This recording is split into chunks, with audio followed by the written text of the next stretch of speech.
7:45 on your Thursday. We're getting ready for a fun 4th of July weekend. Also important to keep safety top of mind because this is always a busy weekend for first responders. So whether you're spending time outdoors, just having fun, or in the water, a few simple reminders can go a long way. We've got Dr. Hilary Fairbrother, ER doctor with UTHealth Houston, to join us this morning. Thank you for joining us. Good morning. Good morning. How are you? Doing great, thank you. We're going to start with water safety. My family, among I don't know how many countless others, will be in a pool at some point this weekend. Some will be in the lakes or on the beach. What are some big mistakes that families make during celebrations like this weekend? So I think one of the number one mistakes that families make when celebrating in the water is to forget how quickly drowning and near drowning can really occur, and how quiet and silent these events actually are. It is common for a child to slip into water, sometimes water that they could actually stand in, and drown completely silently without raising an alarm to the family.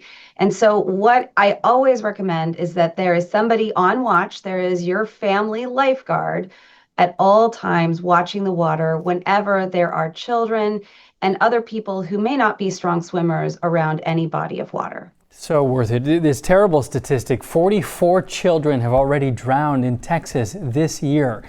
Having a family lifeguard, not distracted, not on the phone, not doing anything else, but just always keeping watch is a great reminder. Okay, so what about, it's going to be very, you know what, actually, what about at the beach?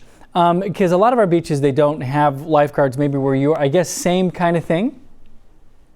So the beach is a lot of fun, and I hope that many of you get to celebrate this 4th of July at the beach. I know that's one of our family's favorite places to go to.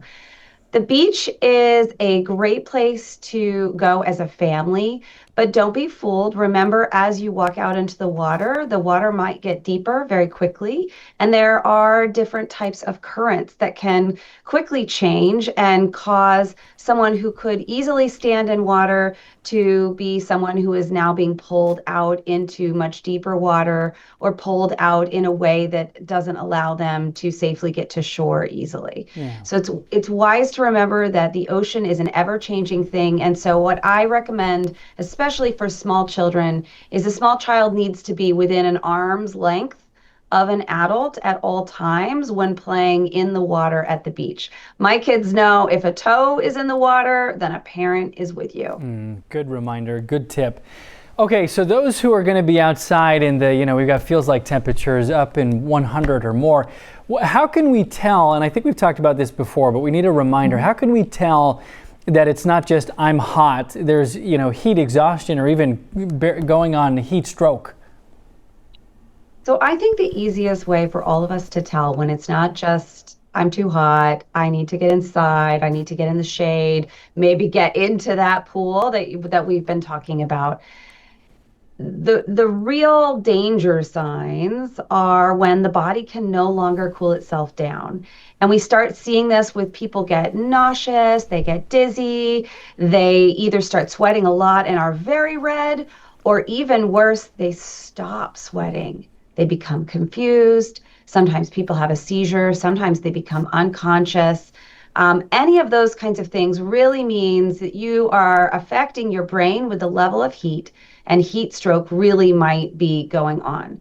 So I recommend that during some of those heat exhaustion symptoms, like feeling weak and muscle cramps, you take that opportunity to make sure you cool your body down, get into the AC, get your body cool, drink some water, and really stop heat-related illness in its tracks long before you ever start seeing the brain effects of heat stroke.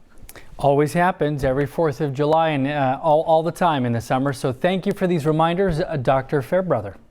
You're so welcome. Have a great one.